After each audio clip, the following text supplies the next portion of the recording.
This is the ultimate hub where the hidden stories behind the mortgage industry come to life. I'm Michael Kelleher. And I am Michael Zhao.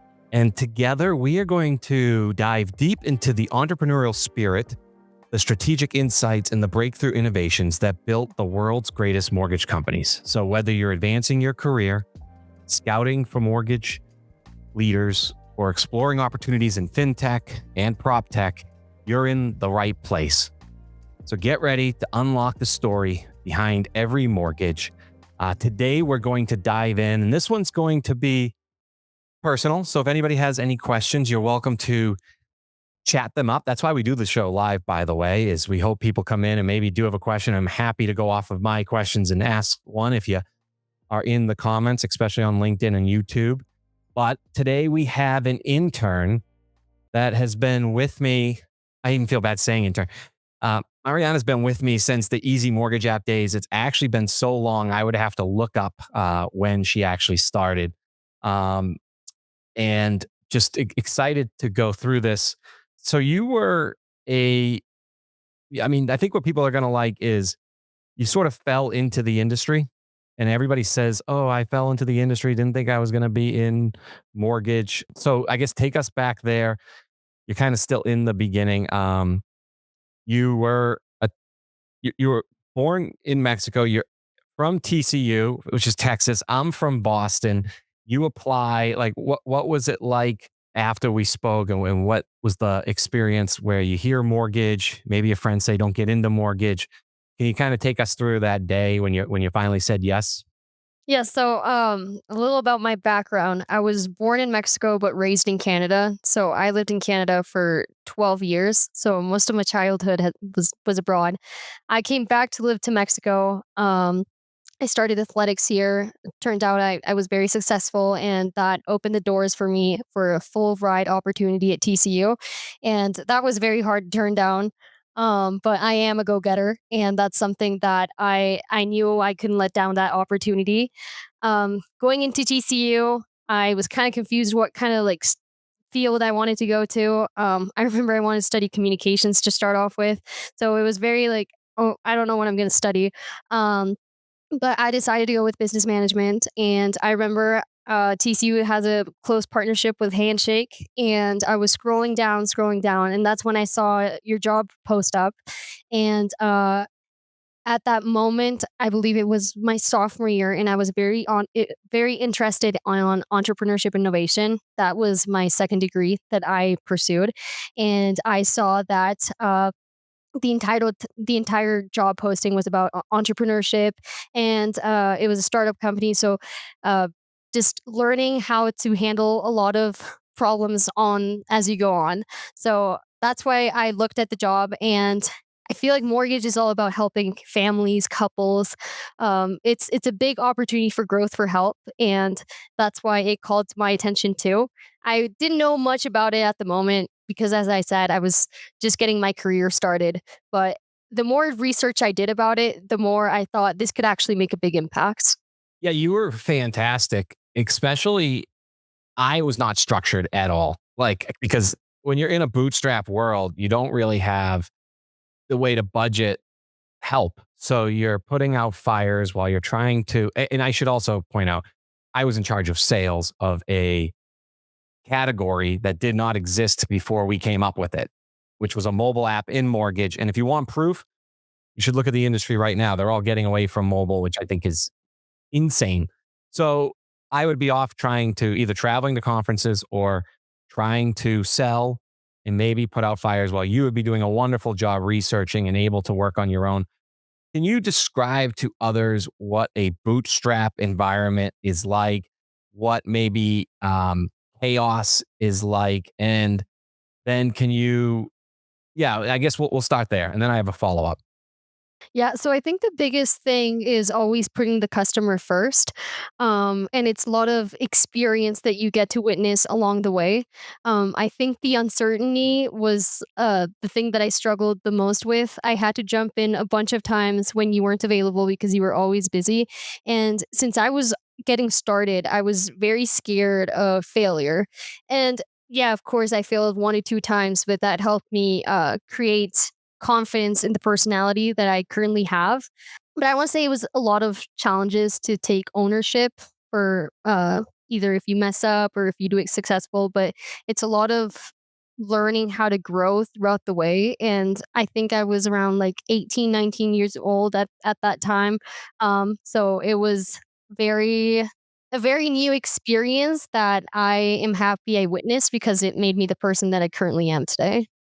Yeah, that's really cool. And I was going to say, now on the you shut your laptop working with us. This is still Easy Mortgage Apps days, and then you have one of the most, I am guessing, structured lives, right? Between handling just being a student athlete. Can you take us into what college's life is like as a student athlete and some of the challenges of juggling everything? Yes. Well, I want to say being a Division 1 athlete is a full-time job. It's waking up at 5 a.m., making sure you go to lifts on time, and then after trying to fit your academic schedule so it also benefits your athletic schedule. So a day at TCU would look like I would do lifts at 6 a.m., but I would have to wake up earlier to make sure I feel properly. Right after, I wouldn't even have time to shower. I would just rush to class, sweaty as I am. And then after I would have like 3 classes or so. I would go back to practice, to track practice run, and then I would get back around my dorm around 6 PM. I'd have to get dinner, and on top of that, I'd have to study, I'd have to do homework, and it's very hard to balance it out because the most important thing about athletics is fueling properly, eating properly, but you still have to prioritize, um, school at all costs because that's what you're there for. So I want to say athletics is a full time job. Academics is a full time job, and especially being on a full ride. It even gives you more pressure to perform because that's the reason why you originally are there to perform and give a good image for your school. So I remember it was hectic. Maybe if I would have had time to recover more properly, I would have been a bit more successful at track, but, I handled it the way I could, um, and yeah, it was just a very big growing experience. I actually have a off script question, which will open up. Maybe Michael can jump in here. If through you, I actually got to find out uh, Michael Zhao knows quite a bit about our track and field and cross country. Loan officers in our industry are often compensated on the deals they do. Compensation has not changed. They rarely get compensation for what other loan officers are doing. Um, so I find this interesting. Can you explain to people in long distance running how the scoring system works and how you work as a team versus individuals, and what that extra pressure is being a scholarship athlete, and why it might force you to feel like you have to perform more than somebody that isn't? Yes, of course. So, a perfect example of this is cross country because cross country isn't it's not individual successful rate. It's teamwork successful rate. So kind of how cross country works is that the top 5 finishers are the ones that give top points. But you can have 7 teammates on the line, but it's just the top 5 that have an actual impact on the score. So the better you perform, the less points you have. Um, and that at the end of the day, the results from all the schools, whoever has less points wins the conference or wins the championship or wins the meet. So it's not just about focusing on yourself. Like, yes, you can get first place, you can get that 5 minutes of success, whatever, but in the long term, if your teammates get 12th, 15th, and 20th, that's 12, 15, 20 points you add to the team. So that doesn't get your team anywhere. That doesn't get you to regionals, to nationals. So it's not individual focus. You have to. I was personally a team captain my sophomore year, which was something rare because team captains were usually seniors. So I got to witness this firsthand how you have to put your teammate first before you. Like you can have everything put together, but if your teammate doesn't, unfortunately, that's going to bring everyone down. So it's making sure that your teammate isn't going out to partying, that that person is in the right mindset. Um, Making sure that school is going properly because at the same time if you don't have above a 3.0 GPA, you're not eligible to compete. So it's everything combined by hand: athletics, academics, fueling, sleeping. So it's not individual, and I think that's kind of how it relates to when you're working as a team.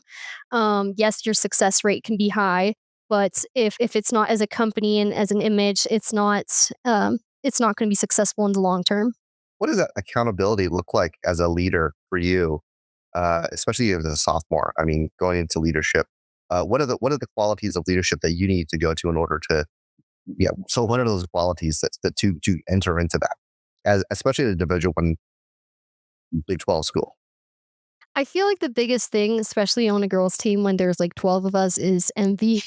There will always be some sort of drama or anything with the girls.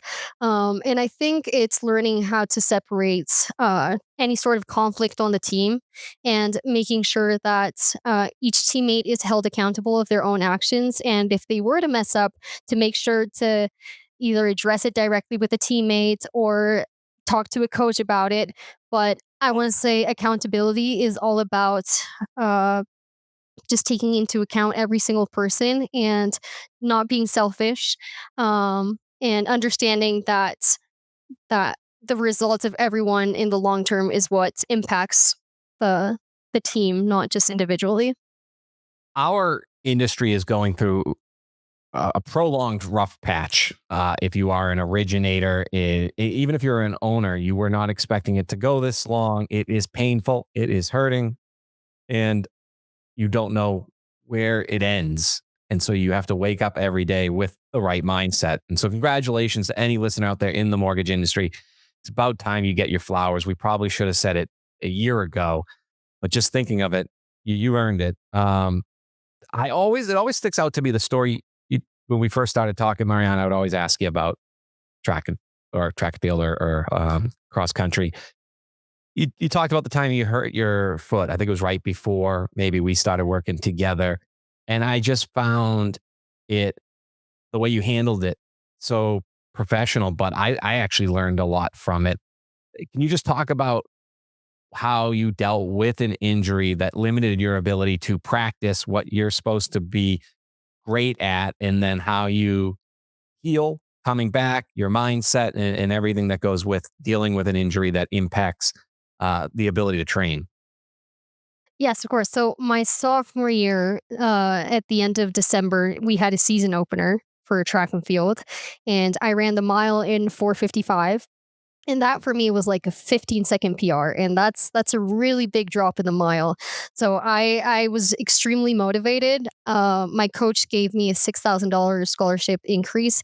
So I was like, this is going to be my year. I'm set, because the year before I had a lot of health problems, so I wasn't really racing. But I was really excited to get this year up and going. I had my priorities straight. I knew what went wrong, right, and what went wrong from the year before. And so that meet was in December. I got the scholarship. I was super, super excited because it was my first meet. And then coming back in January from Christmas break, I run on the track once, and I'm like, oh, my foot kind of hurts. Like, what is this? I've never witnessed this kind of pain, you know? And like I said, I'm a go getter. So I thought that I could run through the pain and nothing was going to happen. I thought it was just like any minor sort of pain that I've witnessed before. But no, I believe I did like 3 full workouts with it, and it turned out to be a stress fracture. And stress fractures usually turn out to be 6 months to fully heal. And I knew that 6 months in, my season was going to be fully ended. So I wasn't going to have indoor and outdoor. And I was just really frustrated because I was in a really good spot at that moment. Like I said, I just had a scholarship increase. I just ran my personal best. And it was really hard to understand why this was happening to me. But I learned this experience more as a growing and learning from myself experience. That was the only time in my college career that I was injured, from my sophomore year to my master's. Um, and I learned how to control what I can at that moment. I was like, I have two options. I can be really hard on myself, be depressed about it, cry about it, or I can do what I can control right now. I can I can go to physical therapy. I can fuel properly. I can sleep properly to increase my possibilities of recovering faster. So it was just focusing on the positives instead of looking at the negatives and trying to do everything in my hands that I could possibly do to get healthier, a faster way in a healthier way.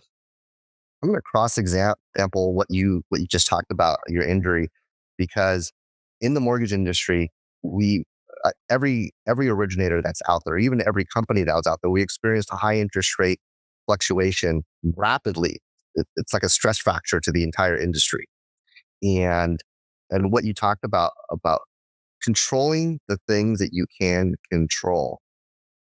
How, as a captain, how do you lead somebody to control the things you can't control? And then in leadership, how do you tell your other athletes, hey, I'm through this injury, even though I'm a leader, but um, I'm injured. I'm going through this right now, but I'm also going to help lead you, even though we're going through this industry. So for the people who are in the mortgage industry that are like the stress fracture, higher interest rates, inventory, da da da da, but but the leaders are going to get through. So how do you talk to the other athletes in leadership so that they can get through their own vocational or job stress fracture that they're going through at the moment? So I think the most important thing is staying motivated and looking at the results in the long term. I feel like nowadays it's very easy to look at any sort of negatives and to let yourself be pushed down when something doesn't go the way you want to. I can relate this to if anything happened to my teammates, they'd be like, "Oh, season's over, partying." Well, no, there's you still have 3 more years of eligibility. You still have so much ahead. So, kind of with how it relates to the mortgage industry is that don't be too hard on yourself. Like yes, you can mess up. Maybe you don't give the result you want at that moment. But if you find the right motivation and you learned what went right and what went wrong in the past, that's what's going to ultimately lead you to be successful and perform in the long term. I truly believe everything happens for a reason, and not just because you have a setback right now doesn't mean you're going to stay there forever. So well said and positive. So, on that positive note, you can always reach out to others, get some positivity, help you in the right direction. And that's why we have some great sponsors here that are just a phone call away from helping you with your business. Want to take your business to the next level? As a longtime trusted mortgage service provider, Mortgage Connect works with some of the largest lenders, servicers, and institutional investors, providing cutting-edge solutions for everything from title, closing, escrow, and default to capital markets and risk solutions. Mortgage Connect brings it all to the table, redefining mortgage lending with innovative digital solutions that can elevate your bottom line. It's time to use AI to revolutionize the way you do marketing in 2025. With ADM Intelligence, we have access to 5,000 consumer data points and proprietary AI technology that helps you understand who is in your database, what's the likelihood of people to do a real estate transaction, and also who they are. So for example, someone who's 50% likely to transact the next 6 months, who's a first-time homebuyer, should receive very different content than someone who is, let's say, not as likely to transact that already owns a home. And of course, our content team will provide you with all of that turnkey out of the box to market to everyone in your database. So to learn more, come find us at ICE. If you're there, we're booth number 327, or go to our website, thinkadm.com. Love to walk you through a custom demo of how AI can supercharge your marketing this year. Where the company can do the configurability. So we have no code on this, so they can go in their settings, they can set it up all the way down to the loan officer if they want to. We also have a customer support team that's assigned to each account. If they want, they can overhaul everything if they wanted to. They have a new product, especially with dynamic apps. With dynamic apps, we can fit multiple. We can fit the Fannie Freddie loans. We can new construction, one-time close, HELOCs. Whatever those workflows are, they can design that workflow for each individual app. So it's not a static app. And plus two is as they're answering those questions, it'll ask them specifically what they need. So the borrower has everything at their fingertips right then and there. When a question gets answered, certain documents are required. And we have that engine that handles that. So if it uploads directly into Flow5, pushes it automatically into the LOS. If the loan officer, they are able to set it up where it looks like if the processor needs something, they can communicate as a team. So it looks like it's coming directly from the loan officer that they're already used to and have that relationship with. So it's not somebody that they never talked to. Now, what's going to take it to the next level is the AI and the OCR piece. And I think we have 2 new sponsors coming. So we can get them by anybody listening, reaching out and saying you saw them on our show. Even if it's just a friendly ping for us, we are looking for more sponsors all the time. And one of the people that really helps us pick up those sponsors is Mariana, our guest today, who started has been interning with me for a long time now at Easy Mortgage Apps when we were the mobile app, dealing with a lot of white label for top lenders, a lot of C-level there. And now we're getting C-level onto the show, and she's helping in so many areas as we are becoming, I would argue, the most watched video and audio podcast and listened to, I should say, in mortgage with a newsletter. Ariana, I guess I just want to ask a simple question because I think the guests kind of want to know which one did you like more, maybe working on the Easy Mortgage Apps or the Mic'd Up show? Is there a difference in what you do or a difference in what you've seen me do? I want to say since I started my career at Easy Mortgage Apps, I had no idea what to expect or how it was going to look like. I think I mentioned, but I was very scared of failure. So Easy Mortgage Apps was kind of a challenge because it was my first experience in any sort of business in the business corporation. So it was about a lot of learning, but I felt more confident at Adopt the Brand. I just felt like I was able to communicate better with the clients. I could reach out to CEOs. I could reach out to people, and I felt I didn't feel shy. I felt like if I mess up, like I can correct it, or maybe I don't have to get as many things approved through you, and I can step up. I feel like my work had much bigger of an impact because I was assigned with more tasks and responsibilities. So I feel like I was able to work on my free time instead of having to text you every 5 minutes to see if it was okay because I was scared of failing. So definitely, Adopt the Brand has been the the best experience so far. I really liked Easy Mortgage Apps, like I said, because it helped me shape me for Adopt the Brand and for the person who I am. But I feel like I had a bigger impact. I have a bigger impact within the company right now, and I feel like I've been able to get all my experiences through into this role. Wow. You just mentioned that you're scared of failure. You mentioned it twice. What are you scared of in failure? I mean, I'm just curious because I mean that's a lot of salespeople. They're scared. They're scared of failing. So why are you scared of failing? Number one. I think to start off with, I was very scared of grammatically not sending right an email, reaching out to the wrong person, or not using a corporate language because I was very new into the task, and I think I was scared of maybe getting fired, messing up way too much to the point where it's like, oh, is she really helpful? Is she really useful? And I'm a person who likes things.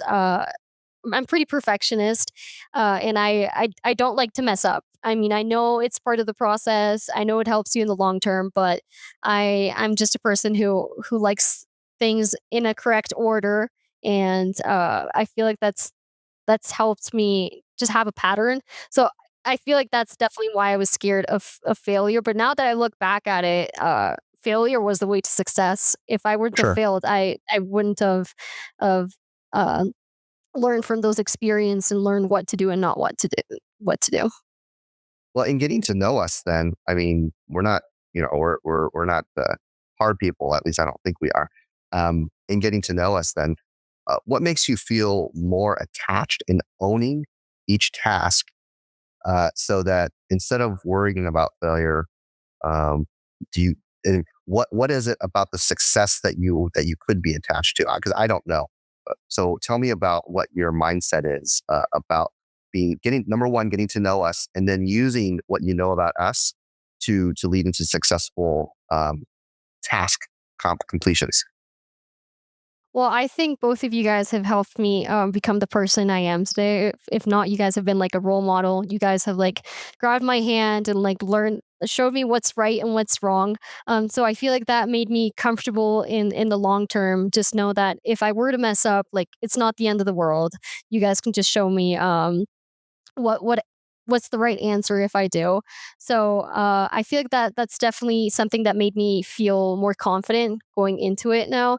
And I think I would consider my success rate with how many maybe guests I'm able to get on the show, or how many sponsors I'm able to get, or if I'm actually being able to get a response from a sponsor, or if they're trying to, if they do understand that what we do and how we're just trying to tell people's experience and just promote. So I feel like that's kind of how I would rate success. I should be a tougher boss and say those should be them, but I judge your KPIs on how amazing you make our brand look, whether it's the messaging, the crisp follow up, the ability to schedule, the ability to make landing pages, the ability to just, I believe, put us on a different level than others. And I think our guests show that. You've learned that from us. Have you learned anything from the guests? You're doing so much. Have you had a chance to listen to any of the episodes where you really enjoyed a guest, or maybe an interaction via email and you enjoyed them before the show? Do you have any tea or any inspiration that you've come across? Well, I've realized we've had a bunch of CEOs on the company. I mean, on the show. So that's been a big impact. Definitely to start off with, I was very scared to reach out to the CEOs, because I know they're very high in the hierarchy. But I think I was really scared to send emails to CEOs because maybe I could mess up an opportunity for the company. But uh, I definitely learned along the way that every single guest is different. I could witness firsthand that some guests were really nervous about getting on the show, and I think one of my key responsibilities was to let them know that this is just a conversation. It's very easygoing, and it's just to let the world know about the guest's experience and what they have to offer, or if they've written a book, like what's it about. It's just to get their story across. Do you still feel intimidated now? You're still calling the same, or not the same ones, but new guests that we haven't yet had. Do you still feel intimidated about them? About calling them, reaching out, talking to them? No, not at all. I think I've kind of like known how to handle it. I think I've probably reached out to 200 guests at this point, so Wow. that gave me like the confidence that I needed. I mean, we have a guest on the show every Thursday, and we've been doing it for over a year and a half. And for Yeah, I was going to say I believe we started, we're now at 2 years, July, August. So yeah, we're at about 26 months now. So imagine the amount of guests I've reached out to at that point. So I think I've learned how to have a specific pattern for sponsors too. If I don't receive a response, I'll give a follow up, and kind of I've learned what works and what doesn't work. And I've learned that every single guest is different. So some guests might have different approach. Some guests might be more nervous, and I think it's just trying to get the point across. But no, I don't feel scared or intimidated anymore. Do you have a different way that you treat each CEO? In other words, are you going to talk to the CEOs differently than you would, I don't know, the guy down the street? I mean, how do you treat them differently, as not only as an intern for us, but also as a representative of the company? What is your mindset in going, talking to them, treating them with what type of, I don't know, demeanor? I treat every single person exactly the same. Professional. Make I always want to make them feel welcome, and like Adopt the Brand is a safe place. So whether it's a CEO or someone down the street, to me they have the same importance. So yes, I treat them exactly the same. I send out the exact same email. It's not like I rank them priority, non-priority. I mean, I do want to have a CEO on the show, of course. It's going to make the company look very good, but everyone has equal importance. So for your generation, then, what kind of advice would you give them in talking to either prospective employers, hiring managers, whatever someone looking for some kind of position? What type of advice would you give to someone? Because you've talked to a lot of leaders. What would you tell them to, how relax? I mean, what type of relaxed type of, or whatever? What would you tell them? I would say being patient and persevering because, I mean, CEOs or anyone in the corporate world is very, very, very busy. So if you send an email and they don't respond to you, not to take it personal at all. People probably get like spammed with 50 emails a day, and it's very hard to confuse which one is accurate and which one is not accurate. So yeah, be patient. Don't take things way too personal. Maybe if you get a response that you didn't want to, like follow up, like try and understand where it's coming from. So follow up is a really big one too. Making sure you have a pattern and to not give up, to be a go getter. Can you expand on that? Trying to follow up on where they're coming from, understanding where a CEO is coming from. So that means you're learning to understand where's their mindset or where's their attitude or whatever. So what does that mean? So maybe a CEO is at a conference that weekend. That's why they're not getting back to you. I think it's trying to find different resources too, and that's something that Michael Keller has helped me learn about it too. Is that if the CEO can't respond to you that weekend or hasn't responded to you in two weeks, maybe that's not the right point of contact. Maybe the right point of contact is their assistant, which you can get it throughout LinkedIn. So it's trying to find a solution and not being too stubborn about it too. If the CEO is not responding throughout email, maybe cold calling. It's just being very persevere. As every CEO is very very busy. Yeah, you got to run and go get it, like running with a stress fracture. I commend all of these answers. I think I'd be remiss for our listeners and our community if we didn't take a moment to ask. I believe you're Gen Z, right? So everybody wants a free focus group. What do you think you know with this? And I don't, I we don't teach it too much here, but do you think you know more than your peers about mortgage? Do you think that the generation is afraid to fail as far as applying and getting rejected? Do you think they all think it's 20% down? Do you think it's 20% down? Just some of those. What do you think of the barrier to entries among your peers, or are they even thinking about home ownership yet? Well, personally, when I did my undergrad and when I did my master's, I didn't know anyone that was pursuing an internship in the mortgage industry or was going to pursue it long term because I think a lot of people are very scared of failure, and that's something that is a possibility in the mortgage industry. And a lot of people just want what's easy and what's easier in the long term and what maybe has less of a percentage. So But what do you think about? And I think that's a perception that the lending industry needs to constantly get over, and we go in spurts at conferences that we're going to tap, the universities, but you got to stay consistent, or that's the message. I'm saying going out and buying a home, like somebody is getting their first job. Are they starting to think in this new world with headlines, houses are not affordable? I have to start saving now. Do you think the digital process is intimidating? And do you think people are afraid, like failure? I think in that process would be the bank's going to deny me, so I'll just keep renting. What's your view of obstacles lenders are going to have to overcome with the Gen Z? yeah, that's a good question because I actually had like four of my teammates where I graduated my master's from, where they really wanted to buy a house, but they just couldn't afford anything because the market is just up, and I mean, some people are just not getting enough money to be able to afford a house. So I feel like the problem with Gen Z is that they don't do enough research. So maybe they look at a house and they're too stubborn to look at other options because they're so set on it. So I feel like maybe if the market was a little bit more open, um, and I just feel like Gen Zs nowadays we're pretty lazy.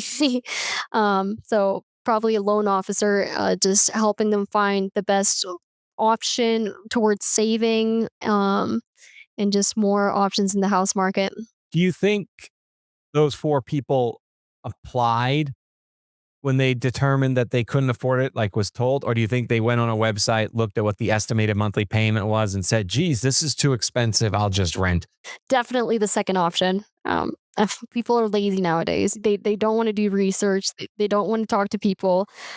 Personally, one of my best friends, she was in that specific case, and she's like, "I'm just gonna rent an apartment. Like, I'll worry about it in the long term. Why do I have to worry about it right now if I can just get an apartment with my fiance, where it's relatively more affordable at that moment."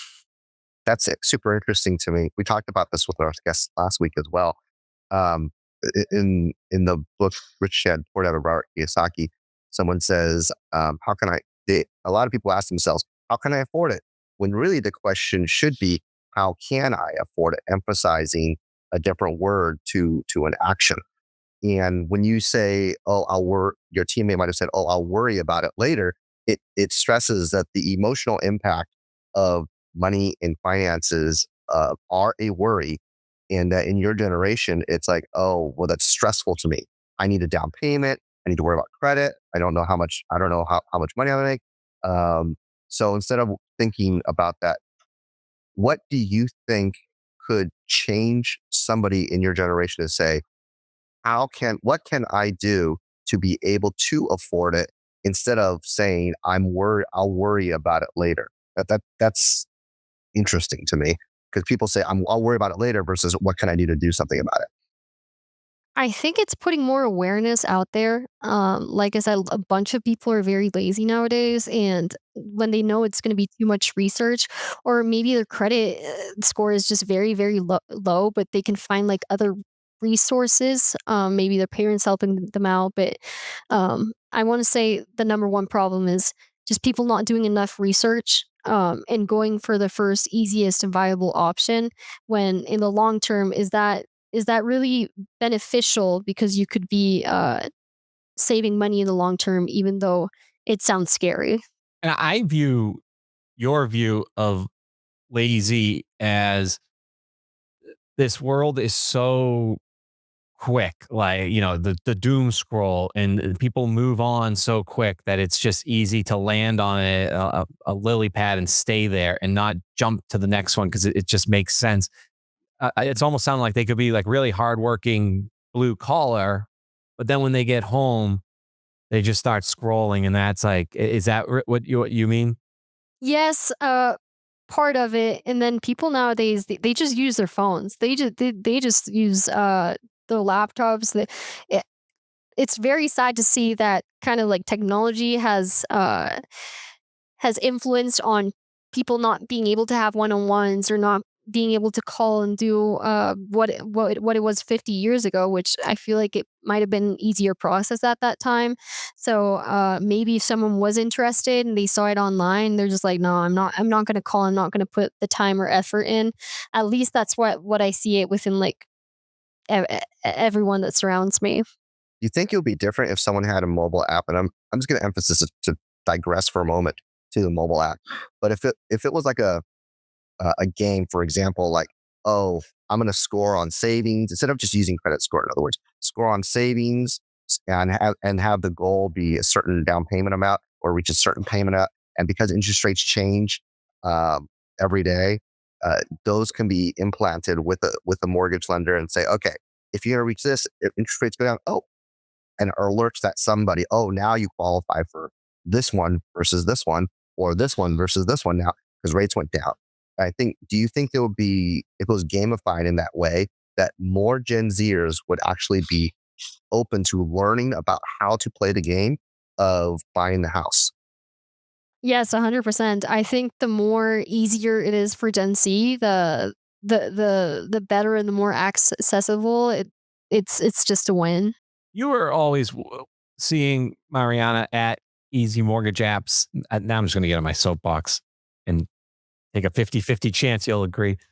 But these lenders would say that nobody would ever download an app to go through a 30-day process of getting a home.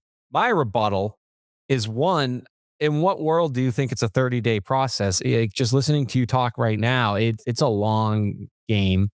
And two, yes, I just download a ton of apps, and I'm older than you. I can only assume the younger Gen Zs do use mobile apps. Are they all on these Safari websites or are they in apps? I want to say 100%. Yeah, 100% apps. What we have offered at Easy Mortgage apps, that was definitely the way to go. It's just like I said, people nowadays are just scrolling in their on their apps, and they just don't really want interaction with one-on-one person. So just making it modern and technologized for Gen Z people, I feel like that would definitely be the way to go. So when they say I have an awesome website where you can just put in your like pay stubs and license, that's is that just like asking to marry before going on a date? Well, I feel like nowadays, it's really easy to get scammed. So a lot of people are probably like, they think about it twice. And like I said, people are just crazy lazy.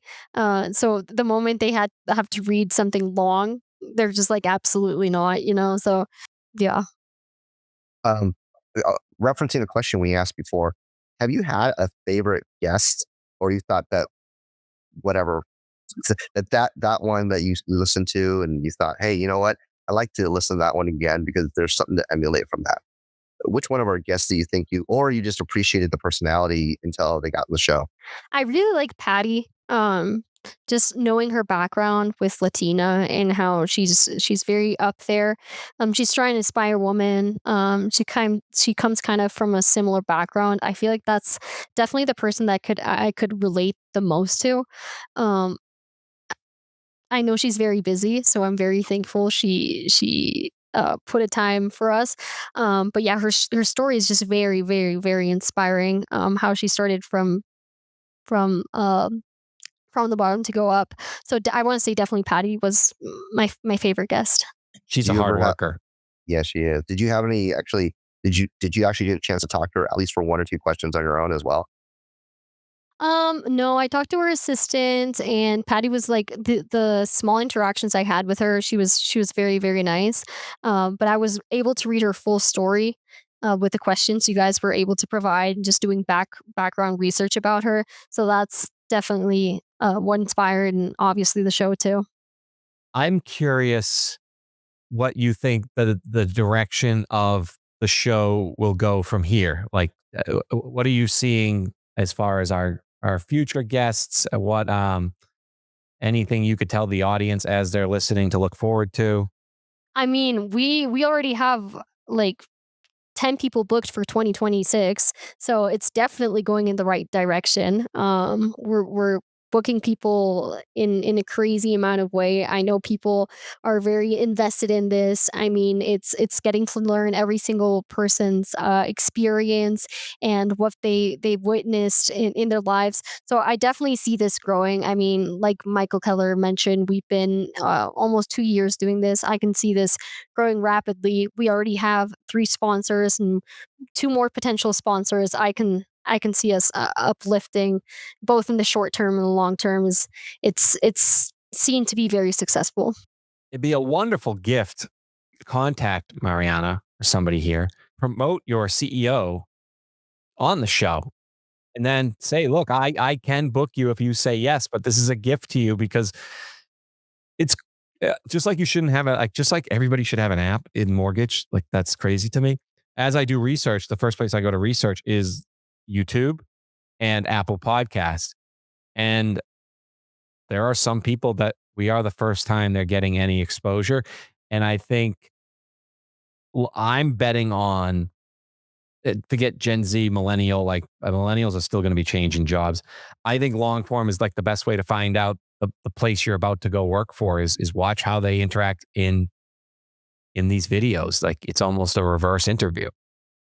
I want to say it's a full growing, learning and growing experience. I mean, like I said, we've had a bunch of CEOs just come in and tell their stories, so we can learn how they started from the bottom to go all the way up, and we get to experience what did work out for them, what didn't work out for them, and it's even like a learning video for people that are just getting started or are interested about the mortgage industry.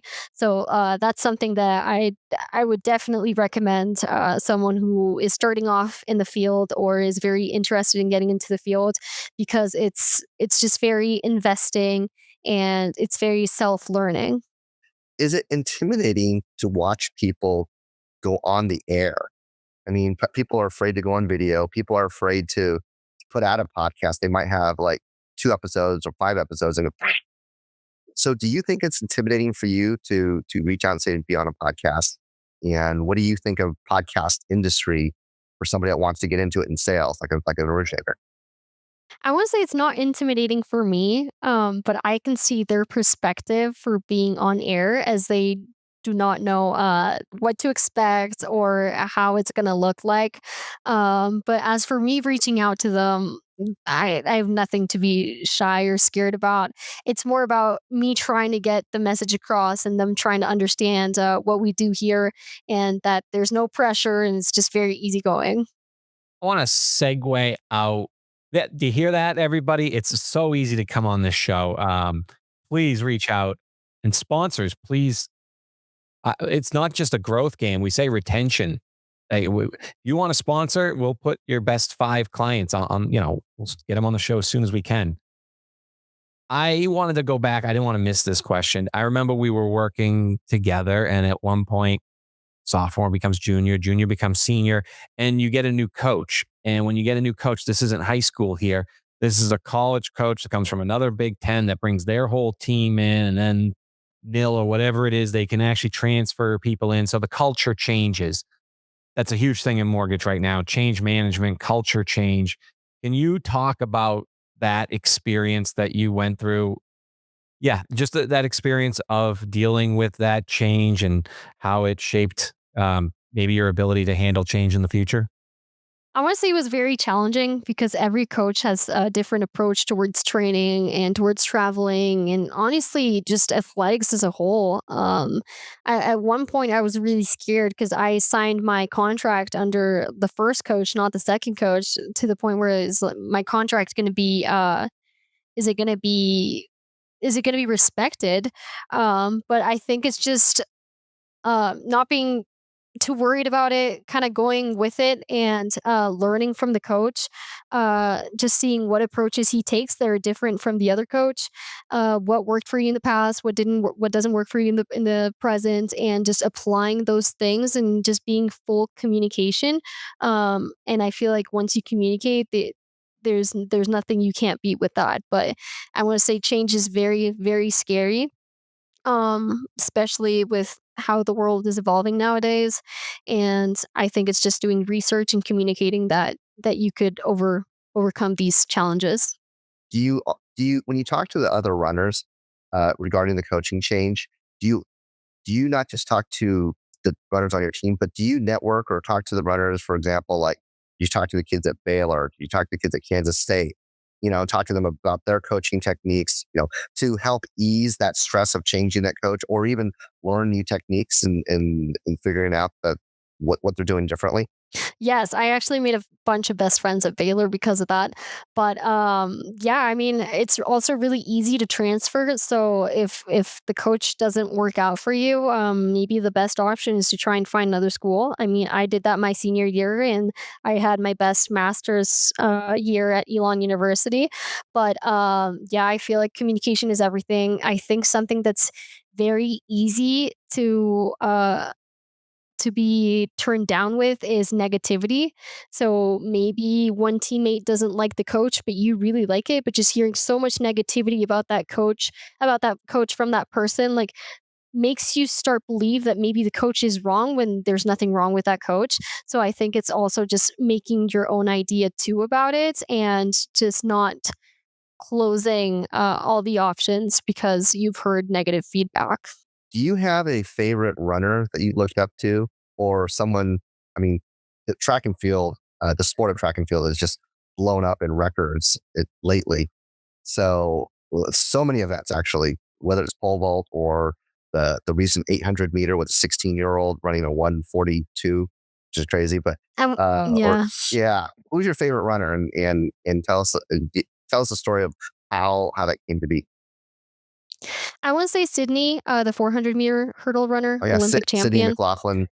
Yes, 100%. I read her book and it's very inspiring. I'm a very faithful person in my religion, and it's just how she started from the bottom. I'm pretty sure her parents immigrated, and I just kind of related to that, how she met her current husband and how they put religion first. How she's put God above everything, just trusted throughout the process.